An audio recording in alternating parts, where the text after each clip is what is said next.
أهلا بكم في حضرة مولانا الشعر. أهلا بكم في هذه الليلة الجديدة من ليالي الشعر، والتي تشبه تماما ليالي القاهرة، ذلك العنوان الذي وضعه إبراهيم ناجي على واحد من أهم دواوينه. إذن نحن نلتقي مع هذه الأصوات الأصيلة في هذه الحلقات التي تأتيكم في هذه الليلة. كان عبد الوهاب البياتي يقول: بإمكان كل إنسان أن يصرخ بعدد آهاته، ولكن الشاعر يصرخ صرخة واحدة بكل ما احتوت نفسه من آهات، أو بكل ما احتوى مجتمعه من آهات. إذن العلاقة ما بين الشاعر وبين هذا المجتمع، الشاعر الذي كان لسان قبيلته، الشاعر الذي كان وزارة إعلام لجماعته في ذات الوقت، هل أصبحت هذه العلاقة منحسرة الآن؟ ما مدى تواجد الشاعر المنفعل وليس المفتعل، أو المفتعل بما حوله أو بمن حوله؟ من خلال هذه العلاقة التي نبحث عنها الآن سوف أطرح كل تساؤلاتي حينما نسمع هذه الأصوات الشعرية الأصيلة التي غردت ليست في القاهرة فقط ولكن في عواصم عربية وأوروبية. اسمحوا لي أن أرحب بضيفي الشاعر الأستاذ محمود حسن، الشاعر الذي قدم أكثر من ديوان وقدم أكثر من شكل من أشكال التواصل الشعري بينه أو بين الشعراء وبين المتلقين. أستاذ محمود أهلا بك. أهلا بك أستاذ حسن، سعيد أنني مع إعلامي مثقف واسع الاطلاع مثلك وبصحبة الشاعر الكبير الأستاذ حسين قباحي، وشكرا لدعوة الأستاذ سامح معجوب. يعني ألقيت بالكرة في ملعب الأستاذ حسين القباحي، والحمد لله على سلامة الأقصر، والشاعر الذي قدم وسيقدم الكثير، وكلاهما عضوان في اتحاد كتاب مصر وقدم الكثير، وسنستمع كثيرا في هذه الليلة، فكثير من الشعر قليل من الكلام. ولا أن نتذكر صاحب هذه الكلمات: معذرة يا صحبتي، لم تثمر الأشجار هذا العام، فجئتكم بأربع الطعام، ولست باخلا وإنما فقيرة خزائني، مقصرة حقول حنطتي. معذرة يا صحبتي، فالضوء خافت شحيح، والشمعة الوحيدة التي وجدتها بجيب معطفي أشعلتها لكم. معذرة يا صحبتي، فصوتي حزين، من أين آتي بالكلام الفرح؟ معا نلتقي بصلاح عبد الصبور ثم نعود.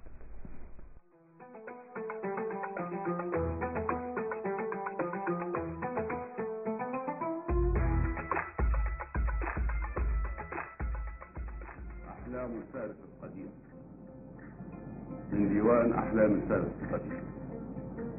لو أننا كنا كغصني شجرة، لو أننا كنا كغصني شجرة، الشمس أرضعت عروقنا معا، والفجر روانا ندى معا، ثم اصطبغنا خضرة مزدهرة حين اصطفلنا فاعتنقنا أزرعا. وفي الربيع نكتفي ثيابنا الملونة، وفي الخريف نخلع الثياب نعرى بدنا، ونستحم في الشتاء يدفئنا حنونا. لو أننا كنا بشط البحر موجتين، صفيتا من الرمال والمحار، توجتا سبيكة من النهار والزبد، أسلمت العنان للسيار يدفعنا من مهدنا للحدنا معا، في مشية راقصة مدندنة، تشربنا سحابة رقيقة تذوب تحت ثغر شمس حلوة رفيقة، ثم نعود موجتين توأمين، أسلمت العنان للسيار في دورة إلى الأبد، من البحار للسماء، من السماء للبحار. لو أننا كنا نجيمتين جارتين، من شرفة واحدة مطلعنا، في غيمة واحدة مضجعنا، نضيء للعشاق وحدهم وللمسافرين نحو ديار العشق والمحبة، وللحزان الساهرين الحافظين موثق الأحبة. وحين يأخذ الزمان يا حبيبتي يدركنا الأفول، وينطفي غرامنا الطويل بانطفائنا. يبعثنا الإله في مسارب الجنان ضرتين بين حصن كثير.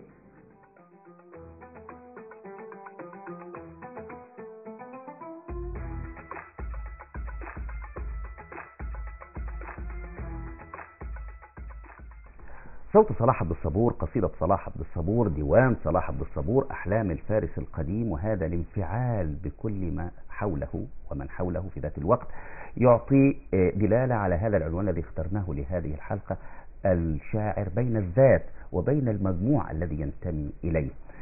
ستدور رحى الحلقة حول هذا المفهوم، حول التساؤلات الكثيرة، ولكن كثير أيضا من الشعر، قليل من الكلام.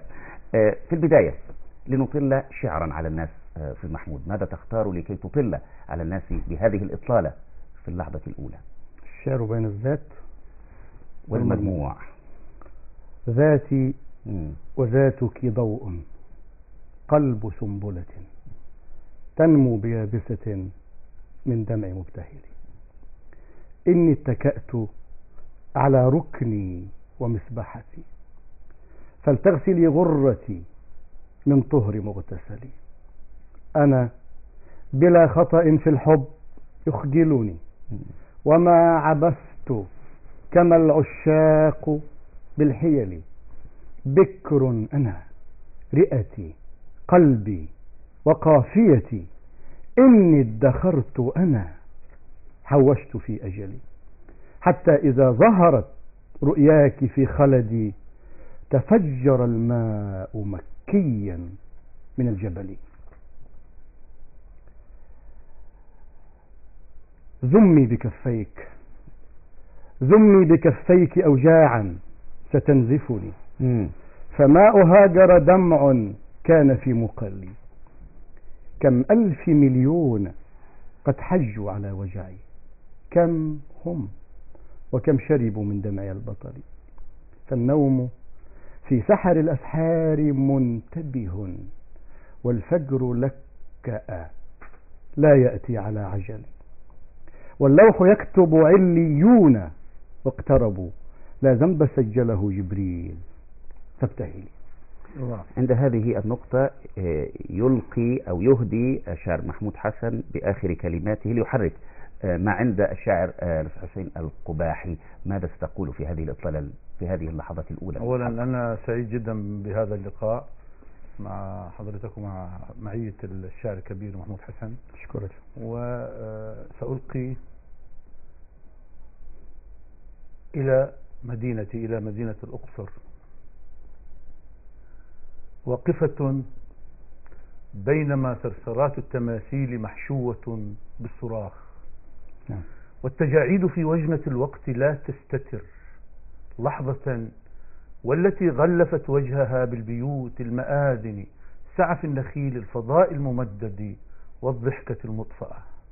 أرسلتك السنين الفسيحة، أرسلتك إلى أهلك الطيبين، تخرج الكف بيضاء والجيب خاو سوى من شموخ. يخلد الركب للنوم والعاشقون، وشمس تمجد الحلم كانت هي الآن مرتاحة للمثول. هل تعلمت سر القرون المفازات، أم غالك الوقت ذاك الذي يشعل النهر شيبا؟ عمامتان وقرص شمس مجنح، الكاتب الجالس القرفصاء جف حبره فقام من شرفة الوينتر بلس، أطل بعد برهة وعاود الكتاب. تهبط جمجمة من وادي الملكات فيصفق كل المارة، هذه رأس نفرتاري جاءت تكتب تقريرا للفرعون أن الشعب المصري صبور جدا وكريم جدا، فهو يصفق حتى الليلة، يضحك حتى الليلة، يرسل كل صباح برقيات التأييد.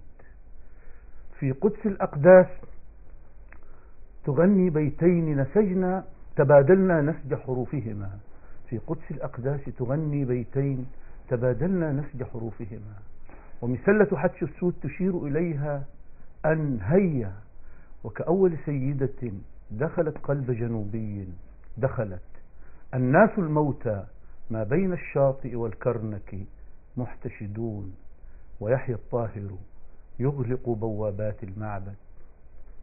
سيدة من آخر قارات العالم قالت تزوجنا، هل تذكر، من 5000. كان العرس بمنتصف الشهر القمري، 7 دجاجات طبخت أمي لكبير الكهان تضحك، صلينا للشمس نمنا وطريق التبانة يرقبنا، وحين سبحنا في النيل أذكر كان النيل جنوبيا. الله. يعني من خلال هذين النصين هل أراد كل شاعر من شعرائنا في هذه الليلة أن يجيب على السؤال بشكله الخاص أو بطبيعته الخاصة؟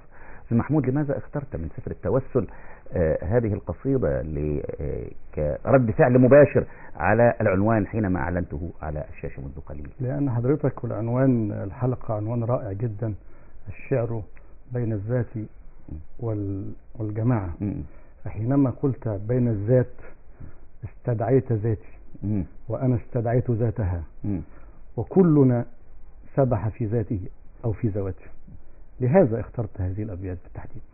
الذات الأخرى، يعني صلاح عبد الصبور يعني وهو يقول في كتاب حياتي في الشعر، يقول الشعر هو العلاقة بين الذات الناظرة والذات المنظورة والعلاقة بالأشياء الأخرى، إذن هو منفعل بهذه الذوات. نعم، أشكرك. إذا سمحت لي مقطوعتان صغيرتان. ابن الخليفة ضاربا عنق الخليفة، متسورا دار الإمام وتحت سمع معاوية، هي دورة التاريخ تبدأ ثانية، الفتنة الكبرى ودم المسلمين ومصحف والإصبع المغدور كي تبقى دماء الثائرين بلا ولي أو دية، فتبصري يا أمة الثوار إن الثورة العمياء تنجب طاغية. يعني عند هذه النقطة لابد أن أذهب إليك مباشرة، نعم. لأن لا تعليق على الإبداع إذا جاء مصورا لحالة بعينها، وهو انفعال بالذوات أو انفعال بالمحيط الذي يعيشه الشعب. كيف ترى جملة صلاح عبد الصبور التي قلتها منذ قليل حول هذا المعنى للشعر؟ أنا أرى أن الشعر هو حقيقة هو تعبير صادق إن صح أو أصبح شعرا عن كينونة الشاعر التي لا يمكن أن تنفصل بين ذاته وذوات أخرى ساهمت في تشكيل هذه الذات الشاعرة. فعندما اخترت نصا لأبدأ به يتحدث عن ذاتي الحقيقية، ليست ذات جسدي المسمى حسين القباحي، إنما ذاتي الحقيقية هي هذا التراث الذي تمثلته، هذه العوالم التي عشتها منذ طفولتي، هذه الآمال والرؤى التي أطمح إليها، وهذه الإحباطات وهذه اللحظات الانكسار والانتصار في حياتي وفي حياة من حولي. وبالتالي التعبير الحقيقي أو الصدق الحقيقي في الشعر أن يأتي في كل هذا، لا يتقوقع الشاعر داخل نفسه أو في محيطه الضيق، وإنما يجب أن يتسع مدى رؤيته ويخرج بما يريد أن يقوله ليصبح معبرا عن ذوات أخرى كثيرة.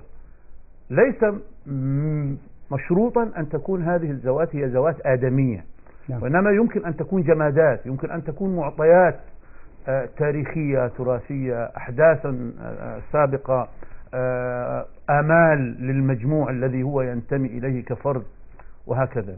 وبالتالي أنا أعتقد أنني أحرص دائما على أن أعبر عن ذاتي الحقيقية التي هي هذا، حتى وإن كنت يعني ذات اعتبارية، حتى وإن كنت أتحدث في مسألة تخصني كفرد، تخص لحظة حب مثلا أو تنطلق عشق بها أو بالعام. أو لحظة انكسار لذاتي لحسين القباحي نفسه. نعم. وإنما هذا الانكسار الذي يعاني منه حسين القباحي أو هذا الانتصار هو في الحقيقة هو جزء من انكسارات أخرى أو جزء من انتصارات أخرى. نعم. لجماعة أو لكينونة كبرى ينتمي إليها الشاعر، ويفلح تماما الشاعر الذي يستطيع أن يدخل إلى هذه المنطقة ويعبر عنها بصدق. نعم. في محمود، يمكن ربما حتى لو استدعيت أنت ذاتها، هذه الذات المؤنثة، ليس بالضرورة أن تكون تلك المرأة التي نعرفها أو تعرفها أنت. ربما يكون الوطن، ربما يكون الحلم، ربما أليس كذلك سيدي؟ بلى. الذات ذوات كثيرة، ربما تكون الذات هي كل ما قلته أنت، وربما تكون الذات هي القصيدة أو الشعر. إن الكلام جميعه متعسر، إن تمنحيه الطلقة يثبت مولده. فلقد رأيتك في العبارة قائمة، ولقد لمحتك في القصيدة ساجدة.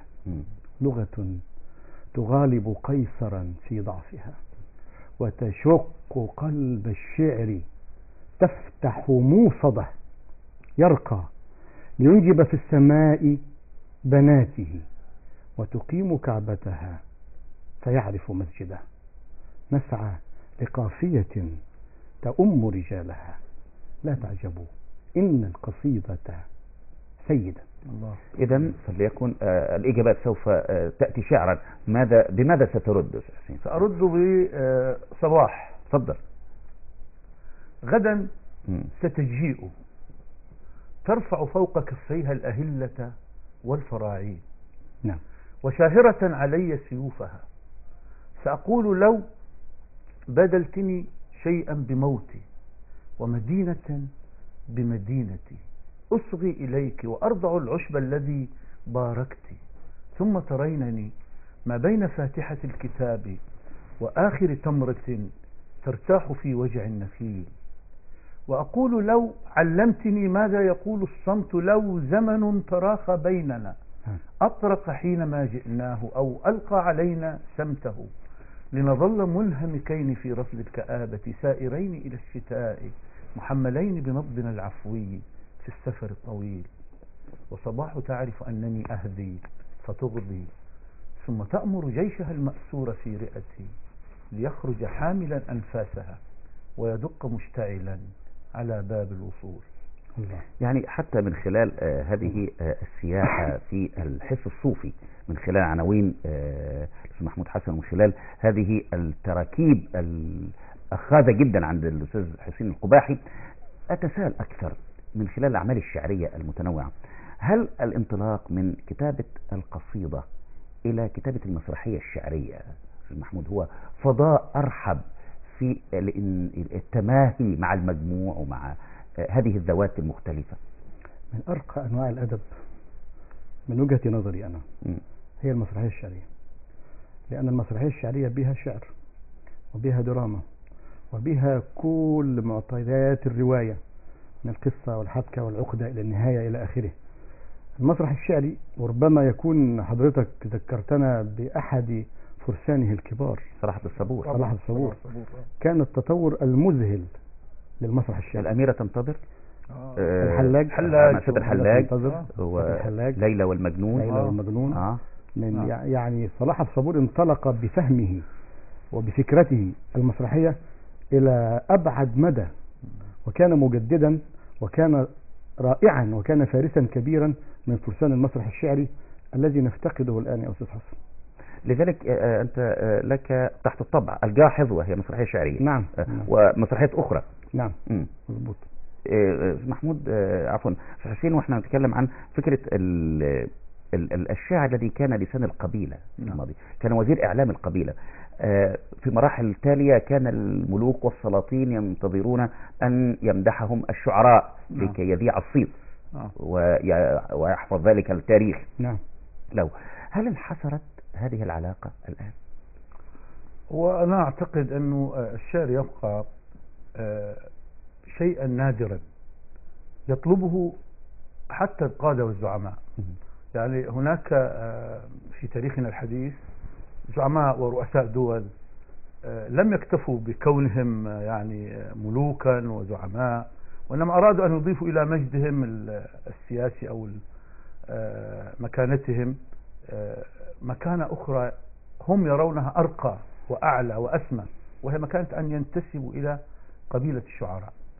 ولذلك رغم تطور تقنيات نقل العبارة أو التعبير عن الجماعة، وهذا التعبير الذي طبعا انتقل إلى الصحافة وإلى الإعلام المرئي والإعلام المسموع، وأصبحت هناك برامج إخبارية وبرامج دعائية تستطيع أن تنقل لسان حال النظام الحاكم أيا كان، وتستطيع أن تنقل ما يريد أن يبلغه لشعبه أو للآخرين، إلا أن يظل الضمير الحي الذي لا يمكن تزييفه ولا يمكن زحزحته عن موضع حجيته الحقيقية في التعبير عن الجماعة تعبيرا صادقا. يظل هذا هو لسان حال الشاعر، وبالتالي يمكن أن يزيف الإعلام ويمكن أن يزيف مقال صحفي ويمكن أن يزيف كذا، لكن الشاعر الصادق الذي يعيش في مجتمع ما ويعبر عنه تعبيرا حقيقيا يظل هو المعبر الحقيقي، وهو اللسان الصادق فعلا لجماعته. وبالتالي أنا للمجموع طبعا الذي ينتمي إليه، وحتى ليس للمجموع المحصور في بني وطنه أو شعبه، إنما هو الإنسانية يا أخي. يعني يظل معبرا عن إنسانيته وإنسانية الآخرين، عن لسان حال الإنسان الحر، الإنسان الذي يتطلع إلى القيم العليا. لأن الإبداع في النهاية إنساني طبعا. يعني حتى البعض في محمود حسين بيرفض فكرة التصنيف. طبعا أنا بس عايز أخذ جملة قالها شاعرنا الكبير الأستاذ حسين: الشعر يبقى. استدعى إلى ذاكرتي حينما ذهب بعض الناس من قوم زهير بن أبي سلمة إلى أمير المؤمنين عمر بن الخطاب، فقال لهم عمر بن الخطاب: أنتم من أولاد زهير الذي قال كذا وكذا وكذا. فردوا عليه وقالوا: نعم، وقد أعطاه والدنا، يقصد أعطاه مالا. فقال لهم عمر: لقد أعطى والدكم زهيرا ما يفنى، وأعطاكم زهير ما يبقى. فعلا كما قال الشعر يبقى نص أو بيت قيل في امرأة ما يخلدها مدى الدهر. صحيح. ربة البيت تصب الخل في الزيت. يعني بشار بن برد لما يعني مدح جارته. يعني لماذا يعني نسأل أنفسنا لماذا معظم نساء العرب مثلا المعشوقات يتم تسميتهن بليلى مثلا؟ لأنها كل يبكي على ليلى أو صباح هذه صباح، يعني قليل من يعرفها. ولكن ما أقوله أن الشعر هو يبقى لسانا صادقا معبرا عن إنسانية الإنسان، وتبقى الكلمة. صحيح. وكما ورد في النص الإنجيل في البدء كانت الكلمة، كان الكلمة أو الإنجيل يوحنا. يعني أعود إلى هو تحدث إلى صباح، أتحدث أنا إلى سمية. تفضل. هيا انزعي عنك التجاعيد الحزينة كلها، عودي لنسكن في السماء أزقة العشق القديمة، نبتني فيها روائع ممكنات. هيا لنعلن أننا بالحب نبتكر الحياة. هيا نوثق ذاتنا في الحب أغنية وأحجية معاهدة، فذات لا تعيش بغير ذات. فذات لا تعيش بغير ذات. هذا سكون الليل أقبل يا سمية موقظا واجعل مكان، وبرودة الأعصاب والثلج المسافر في الجسد دفئا مشهًا، والتوغل في الزمان وفي المكان. يا أيها الكهف الذي لا شمس تقرضه يمينا أو شمال، 20 عاما يا سمية تهمسين إلى المحال. يا فرصة العمر الوحيدة أقبلي، إني أتيتك عاشقا متطهرا، وأنا كظيم في كهوف الحزن، لا دمعي يجف ولا سحابك أمطرا، هذا بياض الفقد أعتم ناظري، هاتي قميصك يا سمية كي أرى. الله. يعني لنرد. كان يعرف انتكاس حلمه منذ أن بدأ، وأن خطوه انتهى للموضع الخطأ، وأنه صبر، لكنه بدأ واختار أن يموت مرتين، حينما اشتعل وحينما انطفأ. أراد أن يقول إنها وطن، وإن لحظة انتفاض كفها في كفه زمن، وإن حلمه الكبير أن يعيش عمره يعانق الوثن ويخلط الحبور بالشجن والليل بالحزن، لكنه دفن. أماط عن وجوده اللسام، وفجر الدماء والبكاء والكلام، وكان إن نأت يعضه الظلام، وإن دنت يخاف الابتسام، وحينما استطال نحو شمسها تنكرت له فمات في سلام. جاء في كتاب وصفها أنها ملك، وأن من يحبها يدور في الفلك، فحاول الفرار من فراره، ونام بين جفنها في دربها سلك، وفجأة هلك. حبيبها قتيلها، وقلبها حجر، في قلبه المدى، في عينها الشرر. أراد منقذوه بعثه، لكنها أبت، وانساب صوتها لأنني أحبه وأعشق ابتسام عمره، دعوه يحتضر.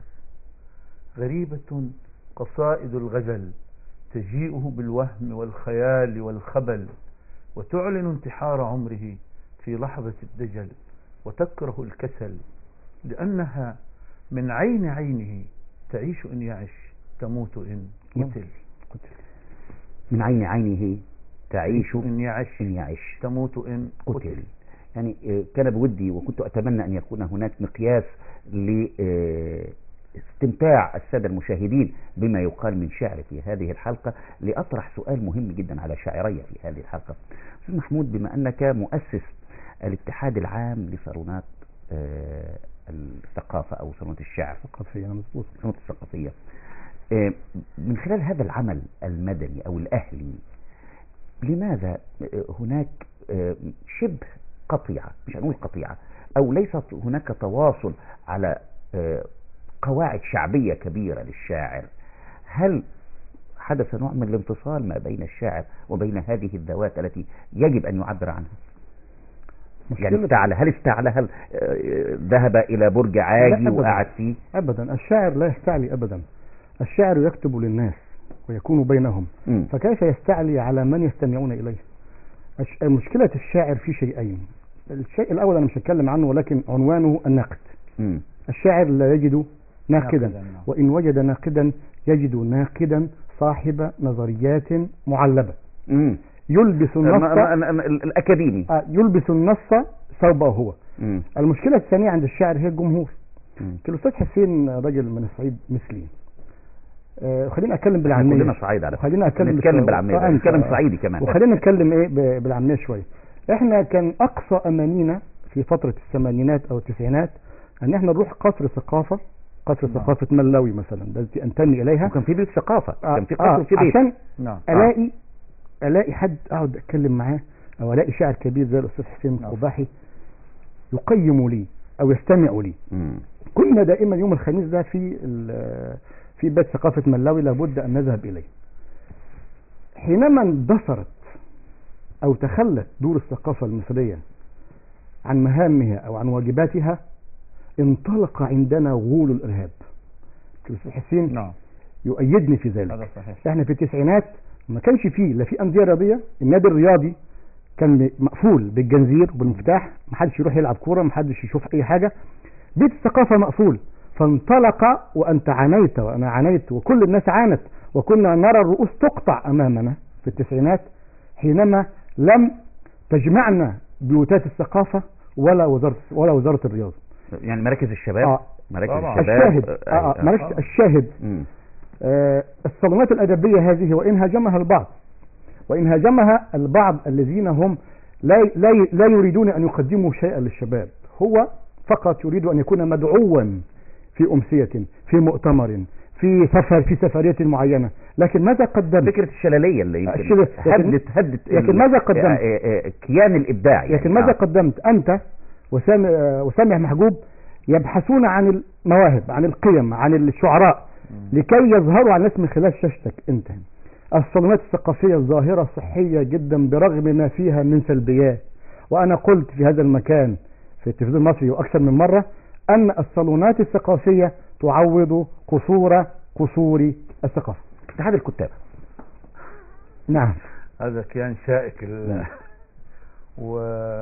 يعني ماذا بإمكانكم أن تفعلوا من خلال أستاذ حسين عضو مجلس إدارة؟ أنا عارف طبعا، أنا أعرف طبعا. أنت ألقيت إلي بكرة من اللهب. نعم. نحن نريد أن نبشر بالغد الجاي، يعني ببكرة اللي جاي. أنا أقول تصديقا لقول صديقنا الشاعر الكبير الأستاذ محمود أنه فعلا يعني عندما وهو يتحدث أنا استرجعت مراحل شبابي الأولى و97. أنا كنت ألعب رياضة، رياضي جدا، ربما ألعب 2 أو 3 ساعات كرة في اليوم مثلا لحد الظلمة، لغاية ما تظلم. كنت أذهب فعلا إلى قصر الثقافة، نجلس على بعض المقاهي التي تعارفنا عليها. بس في سينما على فكرة، في بيوت الثقافة كان في يوم بيتعمل في النادي مثلا في المراكز المختلفة، ثم نعود يوم للسينما، ثم نعود لنقرأ كثيرا ونذاكر دروسنا قليلا، وبالتالي وننجح ونتفوق. نعم. ونبتعد. بس مش لازم اخش كلية الطب، لا لازم اخش كلية هندسة. لم تكن هذه مشكلة القمة اللي الآباء يعني زرعوا في افرازات مجتمعية سلبية، دي مشكلة كبيرة. عندما استرجع هذا أرى أن جيلنا من انشغل بهذا، من كان رياضيا أو متابعا للثقافة أو حريصا على أن يقرأ وأن يكتب، لم يذهب أبدا في اتجاه الإرهاب أو التطرف أبدا، مستحيل. وإنما عندما أغلقت هذه الأبواب، وعندما فسد التعليم وتدهور في مصر ولم يصبح هناك تعليم، وعندما فتح الباب لتسيطر فئة ما من المتشددين والمتعصبين على المنابر وعلى الكيانات في المساجد وحتى في الكنائس وغيرها، طبعا هنا بدأ غول الإرهاب يلتهم. اتحاد الكتاب ليس نقيا خالصا من هذه المسالب أو هذه العورات. أيضا خلال هذه الفترة وما قبلها تسلل إلى اتحاد الكتاب من خلال فساد كان مستشريا في كافة مؤسسات الدولة، تسلل إليه عدد كبير جدا من غير المتحققين ومن غير الكتاب الذين تعبوا على أنفسهم وأصبحوا كتابا. هي دي نقطة مهمة جدا. هذه النقطة من أكثر الصور المفترض يعني، لأن احنا حتى سيادة الرئيس بيتكلم عن فكرة الرهان دايما على الكفاءة والوقت. نعم. الكفاءة، فكرة أن يكون أي حد في غير مكانه، دي مشكلة. دي مشكلة هي الأكثر أنواع. إذا وسد الأمر إلى غير أهله يعني فانتظر الساعة. الساعة هنا في مفهومي أنا ليست ساعة القيامة، لا أبدا، وإنما ساعة الخراب وساعة ساعة التدهور. عندي اقتراح وفرصة من خلال هذا البرنامج المسموع أعرضه. اتحاد كتاب مصر تسيطر على مجلس إدارة فيه غالبا القاهرة. أنا يعني بعد إذن الأستاذ حسين وهو عضو بارز في اتحاد الكتاب عايز أعمل كود. يعني محمود حسن ليه رقم اتحاد الكتاب، أوكي، هنعمل كود المحافظة القاهرة 01، محمود حسن من القاهرة يبقى 01 3 والمنيا وأسيوط وسوهاج والوادي الجديد، ونحصر القاهرة فيها كام عضو اتحاد الكتاب؟ فيها 100. المنيا فيها كام؟ فيها 10. يبقى أنا أرشح أقبل من 100 دول أخد قصادهم 10 من القاهرة، وال10 بتوع المنيا أخد منهم 1. يبقى قائمة نسبية.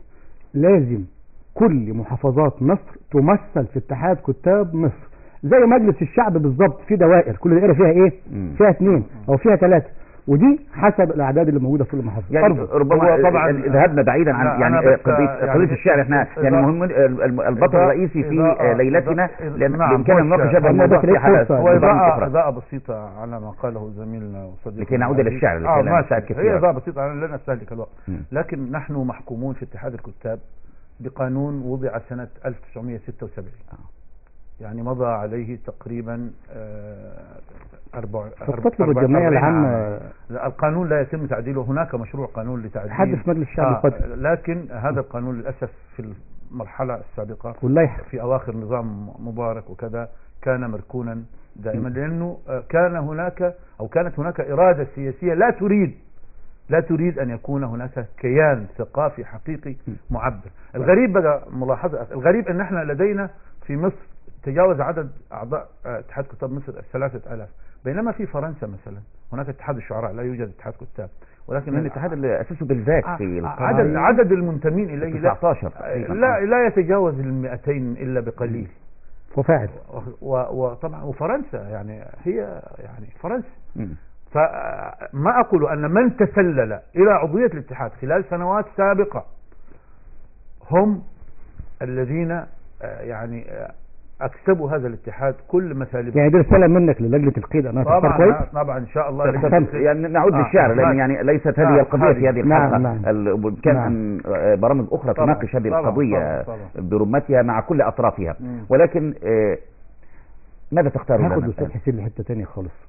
بنتي لتاج صغيرة ماذا قلت لها؟ عش يمام عالقان بشرفتي، ونخيلة وسحابة تتنقل، ورتاج تصحو في الصباح كقبلة، ورتاج تصحو في الصباح كقبلة تهب الحياة لبيتنا وتجمل.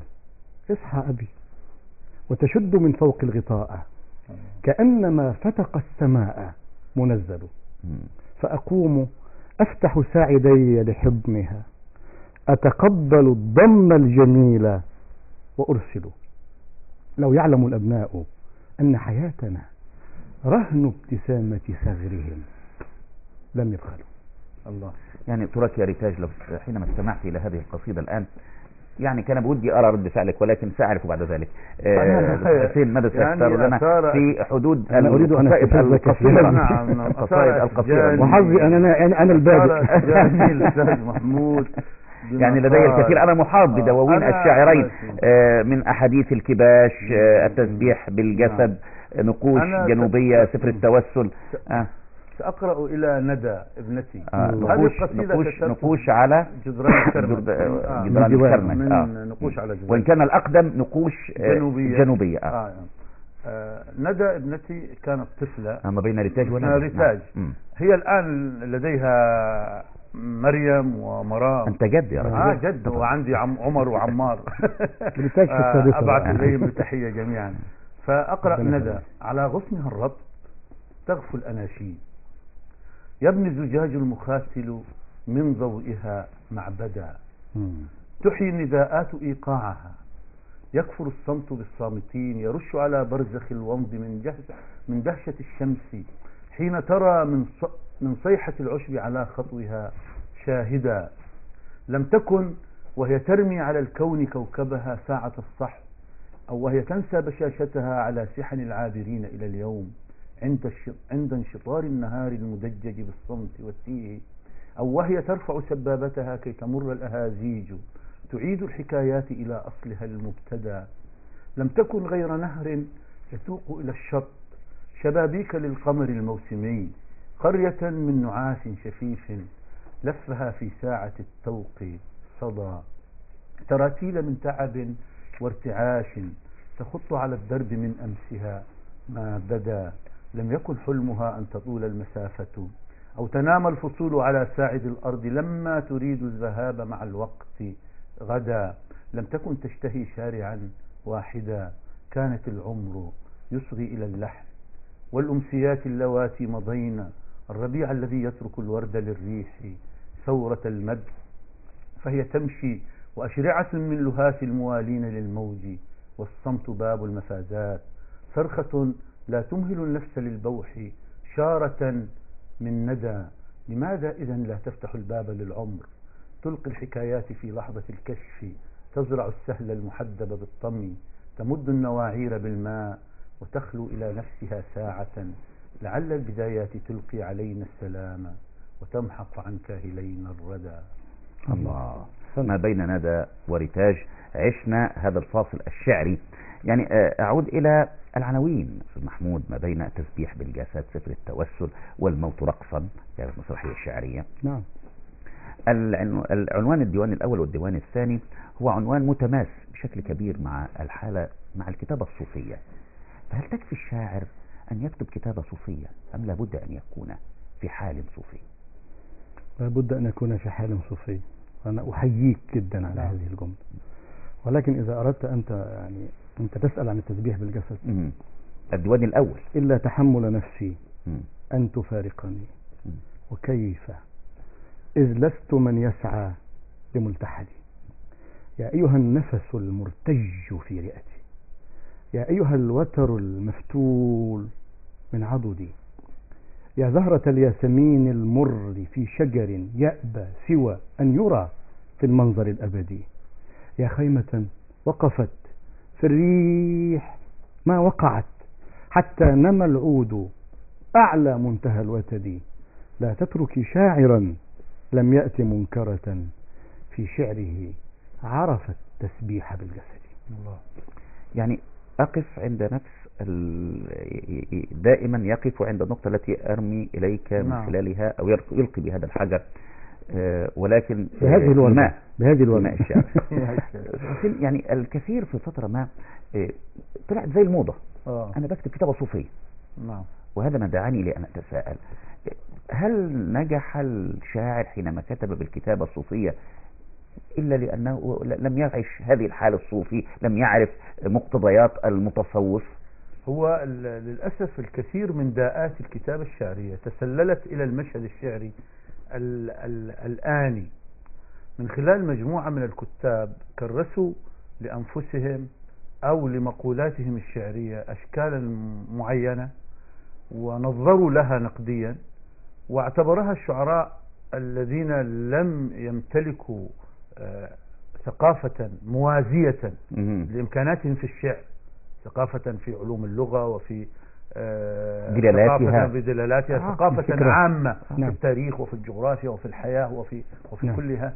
اعتبروا أن هذه هي المقولات الرائجة، والتي إن ذكرها الشاعر يعني في لحظة ما أو في فترة ما خلال السبعينات كان إذا ذكر الشاعر أسماء بعض آلهة الإغريق مثلا أو بعض سيدي، لماذا لا تذهب إلى نموذج أصيل زي محمود حسن إسماعيل في كتاباته أغاني الكوخ؟ يعني هو يكتب بهذه الطريقة لأنه شاعر مطبوع. أصبحت هناك ما يشبه الموضات في كتابة الشعر أو في استخدام تعابير ما.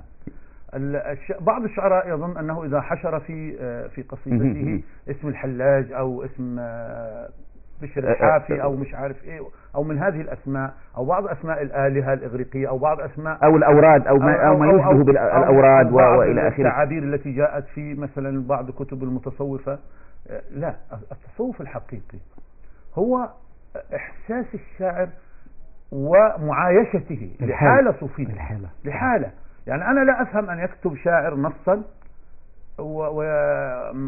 ومعبئا بهذه المفردات وهذه الدلالات اللفظية وهو يعني لا يمت إلى حال المتصوف بشيء. لذلك حسين معطاف المقاطعة، كل أقطاب الصوفية لم يكونوا شعراء ولكن كتبوا الشعر. نعم، لأنه حالة يعني إلا القليل الذي كان شعرا بطبعه. حتى النصوص يعني مثلا بعمر بن الفارض، محي الدين بن عربي، حتى النصوص النثرية التي كتبت من هؤلاء قمة التكثيف. يعني يمكن أن نعتبرها الآن قصائد نثر عظيمة. ممكن يعني الآن في ظل ما يكتب الآن ممكن أن نعتبر مثلا شطحات مثلا أو كتابات بعضهم النثرية نعتبرها نصوصا نثرية الآن، قصائد نصوصا نثرية ولا قصيدة نثر؟ ممكن أن نعتبرها قصيدة نثر الآن. أريد أن موافق على التسمية؟ نعم. لا، هذه قضية يعني لا نريد أن ندخل فيها. هذه يعني ما أقصدهم أن لا يكفي أن أزج ببعض المفردات لأقول أن هذا النص هو نص صوفي دون حالة، دون معايشة ودون تعبير حقيقي عن حالة التصوف، حالة المتصوف. هل بينكشف سريعا؟ طبعا. يعني من في فكرة الادعاء طبعا هو زي ما قال أستاذنا الأستاذ حسين القباحي، ربما يجد في بعض الشعراء أن هذه هي الرائجة. وده زي ما في موضة في اللبس وفي الغناء في موضة برضو في الشعر، في المفردات والتراكيب. لا، ده انتشر بشكل كبير. ولكن الشعر الذي يمتلك أدواته، أنت تسقط إسقاطات معينة في قصيدتك لابد أن تكون موظفة، ولابد أن تنقلك أنت فنيا يعني أنت تستخدمها فنيا وإبداعيا. هذه المسألة أيضا تشبه ما يسمى توظيف التراث أيضا لا أو التماهي في التناص أحيانا. التماهي أحيانا في تماهي في التناص يعني بيشعر المتلقي ان هذا الشاعر متعالي عليه يعني. طب انا عايز افهم دون فنية هذه الشواهد يعني. اسمح لي ابدا من عند حسين. بماذا ستمنحنا الان؟ انا سامنحك نصا من اخر المجموعات الشعريه، وهو ديوان من احاديث الكباش. يعني انا خليته بدأ المرة دي عشان يعني تجهز له انت رد.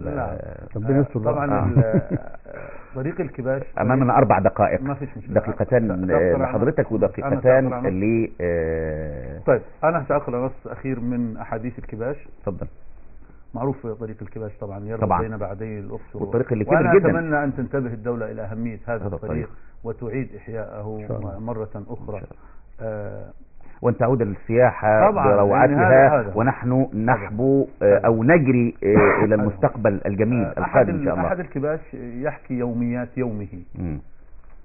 لم يكن غير ظلي وبقايا البيوت التي أرهقتها الفتارين تذهل عما يدور. بائعة الخبز لم تنتبه للرصيف حين تلاشى، ولا العصافير طارت حين أهالوا عليها التراب. كيف رست مسلة على كتفي وأنا أهرول دون أن أدري، وكيف يطير ظلي في الفضاء والقدمان خائفتان من نظر النوافذ للطريق، بينما شمس المدينة ترتمي في حجر قريتنا العجوز. من بهجتها تتدلى سيدة حول الجعران الحجري، تطوف تحوقل ثم تدس حكاياها دون مواربة في الماء المعشوشب وتغادر. الحارس يرقبها ويسمي الله على قدر القد، سريعا يدخل للمقصورة ويشد اليد. مخطوط أثري يلمع في عين الحفار متصببا ذهبا، ومثلج الأطراف يرقب غفلة ويسائل الشمس المغيب عبر زجاجها العاري. أحلامه الحمراء تختصر المسير.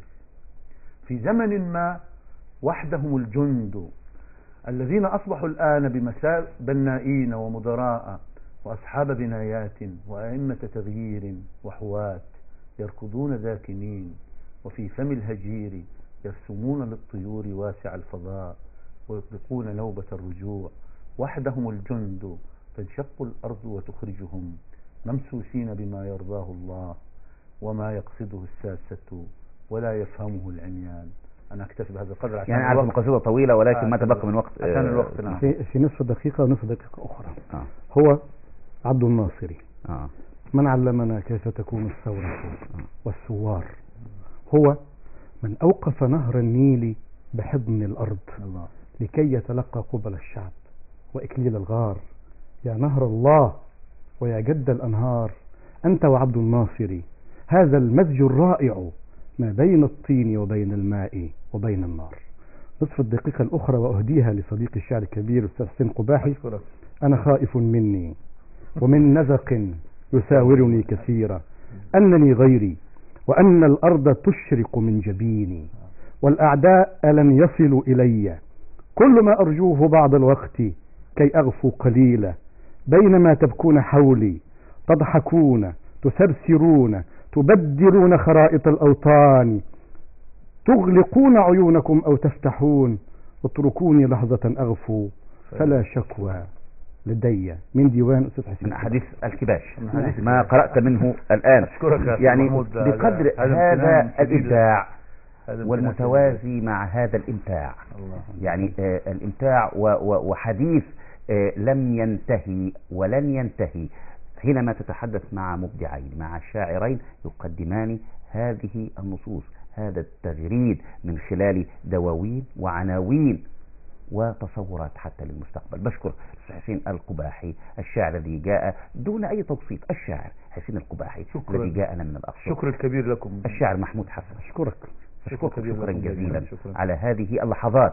كانت ساعة في الواقع كانت ساعة ولكن مرت كدقائق.